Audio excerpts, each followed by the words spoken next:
আসসালামু আলাইকুম প্রিয় দর্শক, চ্যানেল এই সংবাদে আপনাদের সবাইকে আমন্ত্রণ জানাচ্ছি। আমি আল আফি জাহান। বিস্তারিত সংবাদের শুরুতেই জানিয়ে দিচ্ছি ফ্রেশ প্রিমিয়াম টি সংবাদ শিরোনামগুলো। শ্রীলঙ্কার বিপক্ষে জয় দিয়ে টি-20 বিশ্বকাপ শুরু, বাংলাদেশের ব্যাটারদের উন্নতিতে নজর টাইগার অধিনায়কের। কর দিয়ে অপ্রদর্শিত আয় বৈধ করলে ব্যাংকিং চ্যানেল লাভবান হবে বললেন কাদের। সিপিডি টিআইবি বিএনপি সুরে কথা বলছে মন্তব্য।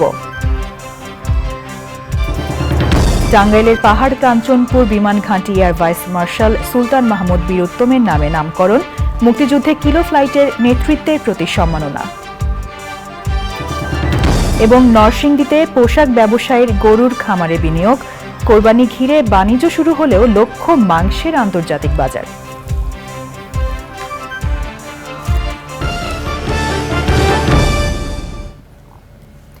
সংবাদ শিরোনামগুলো জানাচ্ছিলাম। এখনকার এই সংবাদ আয়োজন একই সঙ্গে চ্যানেল আই এর ইউটিউব চ্যানেলে এবং চ্যানেল আই এর ওটিটি প্ল্যাটফর্ম আই স্ক্রিনে লাইভ স্ট্রিম হচ্ছে। শুরুতেই নি ও কেয়ার টি-20 ওয়ার্ল্ড কাপ ক্রিকেট আপডেট।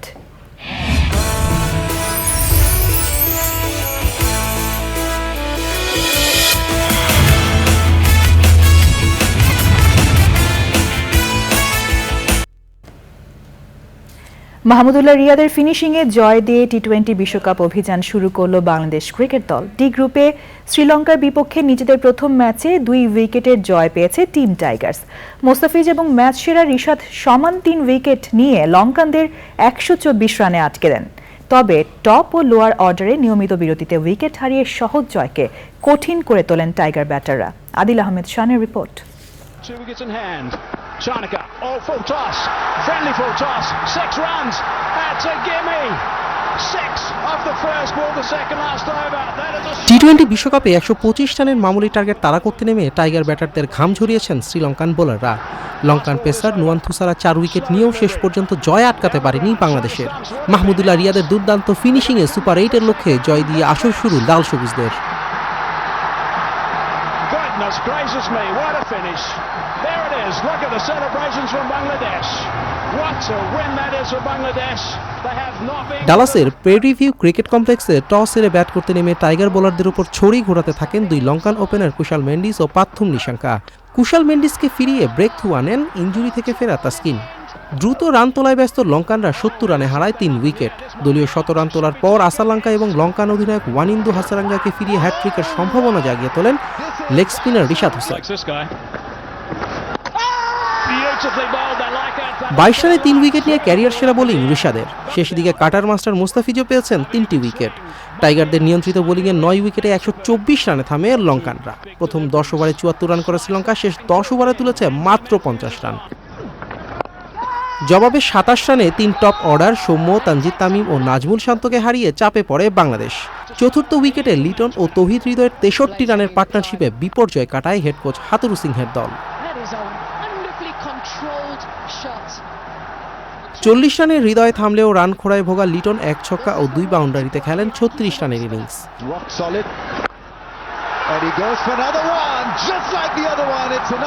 বল হাতে আলো ছড়াতে না পারা সাকিব ব্যাট হাতে 8 রানের বেশি তুলতে পারেননি। দলীয় 113 রানের মাথায় লঙ্কান থুসারার তোপে রিশাদ ও তাসকিনকে হারিয়ে আবারও কোণঠাসা টাইগাররা। তবে 1 ছক্কায় 16 রানের অপরাজিত ইনিংসে 1 ওভার হাতে রেখেই দলকে জয়ের বন্দরে পৌঁছে দেন অভিজ্ঞ মাহমুদুল্লাহ রিয়াদ। আর টানা দ্বিতীয় হারে গ্রুপ পর্ব থেকে বিদায়ের সংখ্যায় টিম শ্রীলঙ্কা। 10 জুন নিউ ইয়র্কে নিজেদের দ্বিতীয় ম্যাচে সাউথ আফ্রিকার মুখোমুখি হবে Bangladesh. Adil Ahmed Shan, sports desk, channel I. 2014 champion শ্রীলঙ্কার বিদায় ঘণ্টা বাজিয়ে টি-20 বিশ্বকাপে জয় দিয়ে শুভ সূচনা হলো বাংলাদেশের। তবে টাইগার ব্যাটারদের পারফরম্যান্সে উৎকণ্ঠা রয়ে গেল ভক্ত এমনকি দলের অধিনায়ক নাজমুল হোসেন শান্তর মনে। টাইগার অধিনায়ক জয়ের জন্য বোলারদের কৃতিত্ব দিয়ে ব্যাটারদের আরও অবদান রাখার তাগিদ দিয়েছেন। সমর্থকরা চাইছেন ব্যাটারদের পারফরম্যান্সের উন্নতি। ডালাস থেকে সাইদুর রহমান শামীমের রিপোর্ট। মাত্র 100 টার্গেট 1 ওভার হাতে রেখে অতিক্রম করে 2 উইকেটের জয়ে গ্র্যান্ড প্রেরিন গ্যালারিতে লাল সবুজ সমর্থকদের উদযাপন। যুক্তরাষ্ট্রের বিভিন্ন প্রান্ত থেকে প্রিয় দলের জয় দেখতে এসেছিলেন হাজারো লাল সবুজের ভক্ত। দলের জয়ে খুশি, তবে সহজ টার্গেটকে কঠিন করে অর্জনের এমন স্থায়ী লড়াই তারা আর দেখতে চান না। আমরা অনেক আনন্দিত, অনেক এক্সাইটেড যে আমরা জিততে পারছি ফাইনালি। অনেক অনেক অনেক অনেক একটা কন্টেস্ট ছিল, বোলাররা অসাধারণ বল করছে। ফাইনালি আমি ক্রেডিট দিব তাহিদ হৃদয়কে, যদিও ম্যান অফ দ্য ম্যাচ হতে পারে নাই, বাট তাহিদ হৃদয় ছিল গ্রেট। ইউএসএ এসে খেলা দেখতে পারো, তারপর বাংলাদেশ শ্রীলঙ্কাকে হারানো, it's a big thing, so thank you. At the end, it was a bit nerve-wracking, but we won. That's it. Bangladesh We won, yeah. Mahmudullah played responsibly and made us win. So it was like nerve-wracking at the end. অধিনায়ক bat হাতে ব্যর্থ হয়েছেন এই ম্যাচেও, ব্যর্থ হয়েছেন top অর্ডারে দায়িত্বশীল ব্যাটাররা। দলনেতার আশা আগামী ম্যাচগুলোতে সবাই দলের সাফল্যে অবদান রাখবে। পার্সোনালি আমার কাছে মনে হচ্ছে এরকম প্রেশার ম্যাচ আমি আর এর আগে খেলিনি, বাট ব্যাটিংটা ভালো হয়নি আমরা সবাই জানি। বাট এই ধরনের উইকেটে বা এই ধরনের প্রেশার ম্যাচে এরকম হবে, কারণ ওদের জন্যেও অনেক ইম্পর্টেন্ট ম্যাচ ছিল, ওরাও অনেক চেষ্টা করেছে। বাট যেটা বললাম যে এন্ড অফ দ্য ডে আমরা 2টা পয়েন্ট পেয়েছি, এই জন্য ভালো লাগছে। প্রথম 2 ম্যাচ হেরে বিদায় ঘণ্টা প্রায় বেজে গেছে শ্রীলঙ্কা। বাংলাদেশকে এদিনের যোগ্য দল হিসেবে মেনে নিয়েও লঙ্কান শিবিরের দাবি আরও 20-30 রান বেশি হলে তারাও ম্যাচটি জিততে পারে। বাংলাদেশ ভালো খেলেই ম্যাচ জিতেছে, তবে আমাদের 20 থেকে 30 রান বেশি হলে ম্যাচের ফল অন্যরকম হতে পারত। জানি এই হারে দলের সবাই হতাশ, কিন্তু বাকি 2 ম্যাচে ভালো করার লক্ষ্য আমাদের। সোমবার নিউ ইয়র্কের নাসাউ কাউন্টি ক্রিকেট কমপ্লেক্সে বাংলাদেশের পরের ম্যাচ সাউথ আফ্রিকার বিরুদ্ধে। By 2 wickets in the end. Saidur Rahman Shamim, channel I, Dallas, যুক্তরাষ্ট্র। মাত্র 15 মাসের ক্যারিয়ারে প্রথম বিশ্বকাপ খেলতে এসে 18তম আন্তর্জাতিক টি-20তে বাজিমাত করলেন লেগ স্পিনার রিশাদ হোসেন। টি-20 বিশ্বকাপে শ্রীলঙ্কার বিপক্ষে ক্যারিয়ার সেরা 22 রানে 3 উইকেট নিয়েছেন তিনি। ডিসিলভা, চাইথা আশালাঙ্কা ও ক্যাপ্টেন ওয়ানিন্দু হাসরাঙ্গাকে ফিরিয়ে মিডল অর্ডারে যে ধস নামিয়েছেন টাইগার স্পিনার, তাতেই লো স্কোরিংয়ে আটকে যায় লঙ্কানরা। তাই খেলা শেষে ম্যাচ সেরার পুরস্কার ওঠে তারই হাতে। নিজের পারফরম্যান্সের ধারাবাহিকতা ধরে রাখতে চান Rishad. Wonderful performance, Rashad. Obviously a big game. You want to start the tournament well. Tell us about the pitch and the conditions. Yeah, I think pitch condition good. So I try my best. Yeah, I just try by strength. That's why I try sleep, attacking, fielding. Hectic ball, I normal thinking. Captain was suffering me. You attack this ball. So I try my best. দর্শক, বিশ্বকাপের update নিয়ে news রুমের নিও care প্যাভিলিয়নে আছেন আদিল আহমেদ শান। সরাসরি যুক্ত হচ্ছি তার সাথে। শান, বিশ্বকাপ নিয়ে নতুন কি তথ্য আছে আপনার কাছে?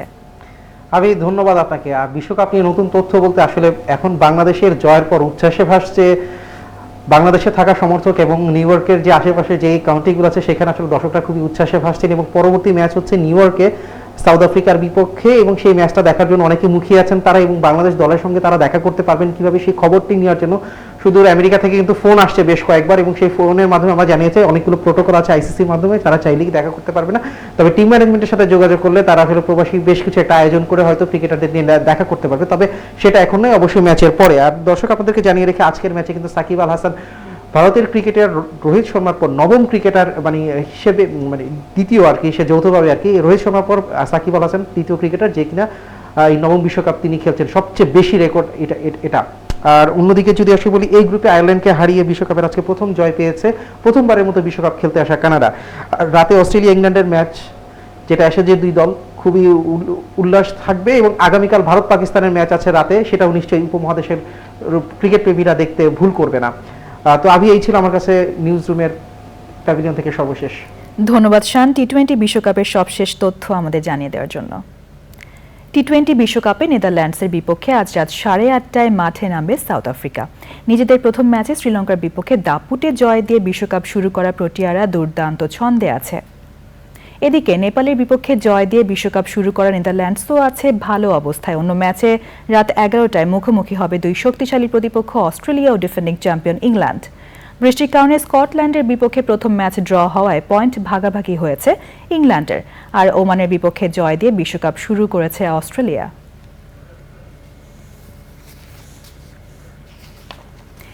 এবার অন্যান্য সংবাদ। ভারতের প্রধানমন্ত্রী হিসেবে নরেন্দ্র মোদীর শপথ গ্রহণ অনুষ্ঠানে যোগ দিতে নয়াদিল্লি পৌঁছেছেন প্রধানমন্ত্রী শেখ হাসিনা। সকাল 10:15টায় প্রধানমন্ত্রী ও তার সফর সঙ্গীদের বহনকারী বিমান বাংলাদেশ এয়ারলাইন্সের একটি বিশেষ ফ্লাইট হজরত শাহজালাল আন্তর্জাতিক বিমানবন্দর ছেড়ে যায়। পরে স্থানীয় সময় বেলা 12টার দিকে নয়াদিল্লির ভিভিআইপি বিমানবন্দর পালাম এয়ারফোর্স স্টেশনে অবতরণ করে প্রধানমন্ত্রী শেখ হাসিনাকে বহনকারী বিমানটি একটি উচ্চ পর্যায়ের ভারতীয় প্রতিনিধি দল এবং ভারতে বাংলাদেশের হাই কমিশনার মোস্তাফিজুর রহমান বিমানবন্দরে প্রধানমন্ত্রীকে অভ্যর্থনা জানান। রোববার সন্ধ্যায় নয়াদিল্লির রাষ্ট্রপতি ভবনে নরেন্দ্র মোদীর শপথ অনুষ্ঠানে যোগ দেবেন শেখ হাসিনা। পরে মোদীর সাথে একান্ত বৈঠকের কথা রয়েছে বাংলাদেশের সরকার প্রধানের। সোমবার সন্ধ্যায় ঢাকা ফেরার কথা প্রধানমন্ত্রী শেখ হাসিনার। আওয়ামী লীগ সাধারণ সম্পাদক ওবায়দুল কাদের বলেছেন, অপ্রদর্শিত আয়ের ওপর করারোপ করলে ব্যাংকিং চ্যানেল লাভবান হবে। বিএনপির বাজেট সমালোচনার জবাবে তিনি বলেন, বিএনপির শীর্ষ নেতারাই হাজার হাজার কোটি টাকা পাচার করেছে। সিপিডি টিআইবি বিএনপির সুরে কথা বলছে বলেও মন্তব্য করেন সড়ক পরিবহন ও সেতু মন্ত্রী ইফতেখার উদ্দিনের রিপোর্ট। আগামী অর্থবছরের প্রস্তাবিত বাজেট পরবর্তী প্রতিক্রিয়া জানাতে রাজধানীর বঙ্গবন্ধু অ্যাভিনিউর কেন্দ্রীয় কার্যালয়ে আওয়ামী লীগের সংবাদ সম্মেলন। প্রস্তাবিত বাজেটকে বিশ্ব সংকটকালে পরিমিত ও গণমুখী উল্লেখ করে আওয়ামী লীগের সাধারণ সম্পাদক বলেন, অপ্রদর্শিত আয় 15% কর দিয়ে মূলধারায় আনার চেষ্টা করছে সরকার। অপ্রদর্শিত অর্থ সম্পদ মূলধারা আসলে ভবিষ্যতে তার উপর আয় থেকে সরকার কর আদায় করে রাজস্ব আরো অধিক পরিমাণে বাড়াতে পারে। বিএনপি ও অন্যান্য গবেষণা সংস্থার বাজেট সমালোচনার জবাবে ওবায়দুল কাদের বলেন, সিপিডি টিআইবি বিএনপির সুরেই কথা বলছে। সিপিডি কি বললো, টিআইবি কি বললো, সুজন কি বললো, এসব নিয়ে আমাদের কোনো মাথা ব্যথা নেই। ওরা সবাই বিএনপির সুরে সুর মিলিয়ে কথা বলে। কথার সাথে যাদের বাস্তবে কর্মকাণ্ডের কোনো মিল নেই। বিএনপি নিজেরাই হাজার হাজার কোটি টাকা বিদেশে পাচার করে তাদের ভারপ্রাপ্ত চেয়ারপারসন লন্ডনে বসে দণ্ডিত এই আসামি। অপ্রদর্শিত অর্থ মূলধারায় ফিরিয়ে আনলে অর্থ পাচার রোধ করা সম্ভব বলেও মনে করেন আওয়ামী লীগ সাধারণ সম্পাদক ইফতেখার উদ্দিন, চ্যানেল আই, ঢাকা। টাঙ্গাইলে পাহাড় কাঞ্চনপুর বিমান ঘাঁটি মুক্তিযুদ্ধে কিলো ফ্লাইটের নেতৃত্বদানকারী বিমান বাহিনীর সাবেক প্রধান এয়ার ভাইস মার্শাল সুলতান মাহমুদ বীর উত্তমের নামে নামকরণ করা হয়েছে। বিমান বাহিনী ঘাঁটি বীর উত্তম সুলতান মাহমুদ উদ্বোধন করেছেন বিমান বাহিনী প্রধান air chief marshal Sheikh Abdul Hannan. এ সময় ছিলেন বীর উত্তম সুলতান মাহমুদের ভাই ইমপ্রেস গ্রুপ ও চ্যানেল আই এর পরিচালক জহিরুদ্দিন মাহমুদ মামুন, সুলতান মাহমুদের ভাইয়ের ছেলে আদনান মাহমুদ এবং বিমান বাহিনীর ঊর্ধ্বতন কর্মকর্তারা। এয়ার ভাইস মার্শাল সুলতান মাহমুদ বীর উত্তমের নেতৃত্বে যাত্রা শুরু করেছিল মুক্তিযুদ্ধকালীন কিলো ফ্লাইট। পাকিস্তানি বাহিনীর মনোবল ভাঙতে অসীম সাহসিকতার পরিচয় দিয়েছিলেন সুলতান মাহমুদ।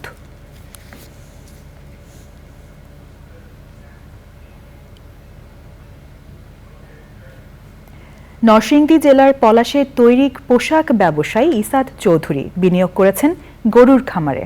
সম্পূর্ণ আধুনিক ব্যবস্থাপনার গরুর খামারটিতে কোরবানিকে ঘিরে বাণিজ্য শুরু হলেও উদ্যোক্তার লক্ষ্য মাংসের আন্তর্জাতিক বাজার ধরা। বিস্তারিত শাইখ সিরাজের রিপোর্টে। গত এক দশক ধরে প্রাণী সম্পদ খাতে তরুণদের অংশগ্রহণ বাড়ছে এই খাতে শিল্পোদ্যোক্তা এবং ব্যবসায়ীদের বিনিয়োগও। নরসিংদীর পলাশ উপজেলার ভেরিন্দা গ্রামে তৈরি পোশাক ব্যবসায়ী ইসাদ চৌধুরী সুপরিকল্পিত উদ্যোগে বিনিয়োগ করেছেন গরুর খামারে। প্রাণী সম্পদ লালন পালনে স্বাস্থ্যগত বিধিমালা কঠোরভাবে অনুসরণ করায় খামারের শুরুর 3 বছরেই সাফল্য পেয়েছেন এই উদ্যোক্তা। রোগ জীবাণুর প্রোটেকশনের জন্য যা যা করা দরকার আমি সবই করি। হাইজিনিকটাও খুব ভালোভাবে মেনটেন করি, রোগ প্রতিরোধটা বেশি ভালো থাকে। চলমান বৈশ্বিক সংকট এবং প্রাণী খাদ্যের লাগামহীন দামের কারণে নেতিবাচক প্রভাব পড়ছে খামার ব্যবস্থাপনায়। সংকট কাটিয়ে ওঠার চেষ্টা করছেন ইসাদ চৌধুরী। 4 বছরে যদি একটা প্রোডাক্ট 35 থেকে 38% বৃদ্ধি হয়, এটা তো মানে কন্ট্রোলের বাইরে। ঘাসের যোগানটা আমার সবচেয়ে বেশি। হ্যাঁ, তো সেক্ষেত্রে আপনার দানাদার খাবারটা কম লাগছে, অনেক কম লাগতেছে। কাঁচা ঘাস খাচ্ছে, গরুর কোয়ালিটিও ভালো হচ্ছে, মিট কোয়ালিটি খুবই ভালো। সুদূর প্রসারী পরিকল্পনার মাধ্যমে অগ্রসর হওয়াই এখন এই খামারের প্রধান লক্ষ্য। ভবিষ্যতে মিট এক্সপোর্টের চিন্তা ভাবনা রাখবো, পাশাপাশি মিল্কের প্রোডাকশন যেন বৃদ্ধি হয় ওইদিকে একটা ব্যবস্থা রাখবো, দই এবং বিভিন্ন আইটেম তৈরি করার আমার ইচ্ছা আছে। আসন্ন ঈদুল আজহার কোরবানির জন্যে পশু সম্পদ অধিদপ্তরের হিসেব অনুযায়ী এবছর 1,30,00,000 মতো গরু প্রস্তুত করা আছে। এই বিশাল বাজারটা কৃষির প্রচলিত অন্যান্য বিষয়ের সাথে তরুণ প্রজন্ম যুক্ত হয়ে সম্প্রসারিত হয়েছে। হাম্বা ফার্ম তেমনই একটি। ইসাদ চৌধুরী এই ফার্মে একেবারে আধুনিক পদ্ধতিতে গরু লালন পালন, খাদ্য খরচ কমিয়ে আনা এবং জৈব নিরাপত্তা এটাকে শতভাগ নিশ্চিত করে খামারটি করেছে, যেটি আগামীর অনেক তরুণ উদ্যোক্তাদের জন্য একটা অনুকরণীয় দিক হতে পারে। সব কিছু মিলিয়ে বারবার যেটা বলছে, খাদ্য খরচকে যে কোনো মূল্যে কমিয়ে আনতে হবে। নরসিংদীর পলাশের হাম্বা ফার্ম থেকে শাইখ সিরাজ। দর্শক, এ নিয়ে বিস্তারিত প্রতিবেদন দেখবেন আজ রাত 9টার সংবাদের পর হৃদয় মাটি ও মানুষ অনুষ্ঠানে। সময় হলো একটি বিরতি নেওয়ার। বিরতির পর যা থাকছে: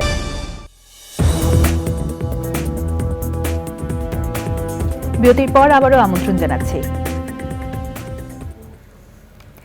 যাদের অসীম সাহসিকতায় আমরা পেয়েছি স্বাধীনতা, তাদের অন্যতম বিমান বাহিনীর সাবেক প্রধান এয়ার ভাইস মার্শাল সুলতান মাহমুদ বীর উত্তম।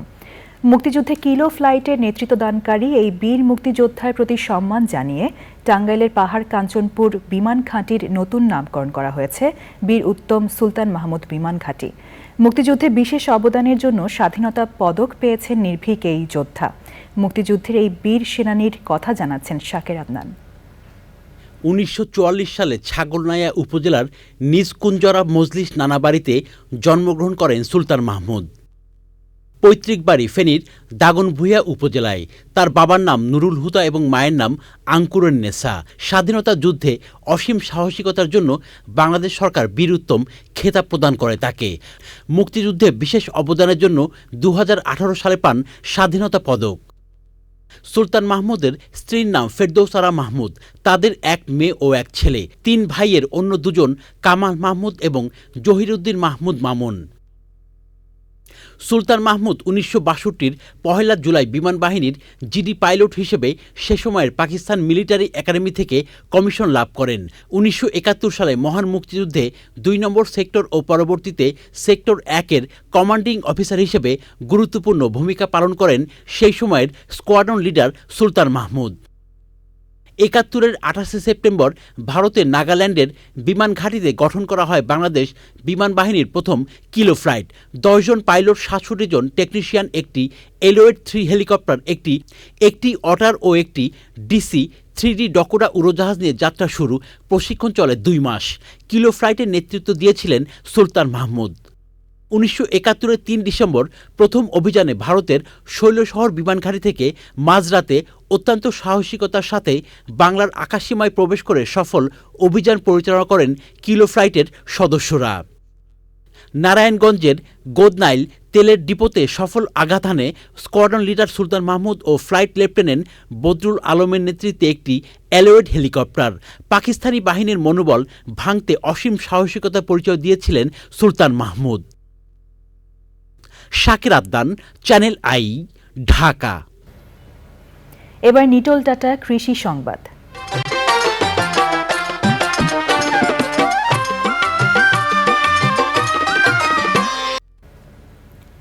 কাপ্তাই উপজেলা কৃষি সম্প্রসারণ অধিদপ্তরের তত্ত্বাবধানে পাহাড়ের প্রায় 30 হেক্টর জমিতে পরীক্ষামূলকভাবে কাজু বাদাম ও কফি চাষ শুরু হয়েছে। পরীক্ষামূলকভাবে কাজু বাদাম চাষে সাফল্য আসায় পাহাড়ি প্রত্যন্ত এলাকার কৃষকদের মধ্যে তা ছড়িয়ে দেওয়ার স্বপ্ন দেখছে কৃষি বিভাগ।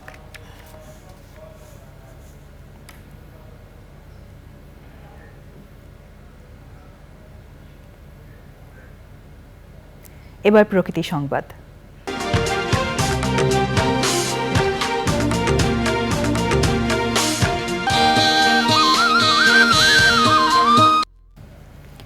গাইবান্ধার শহরের ঘাঘট লেক দখলমুক্ত করতে কার্যকর পদক্ষেপের দাবিতে বিক্ষোভ ও মানববন্ধন কর্মসূচি পালিত হয়েছে। গাইবান্ধা সচেতন নাগরিক কমিটি সনাকের আয়োজনে শহরের গানাসার্স মার্কেটের সামনে থেকে একটি বিক্ষোভ মিছিল শহর প্রদক্ষিণ করে। পরে ঘাঘট লেকের ব্রিজে গিয়ে মানববন্ধন কর্মসূচি পালন করে। মানববন্ধন কর্মসূচিতে বক্তব্য রাখেন সচেতন নাগরিকরা।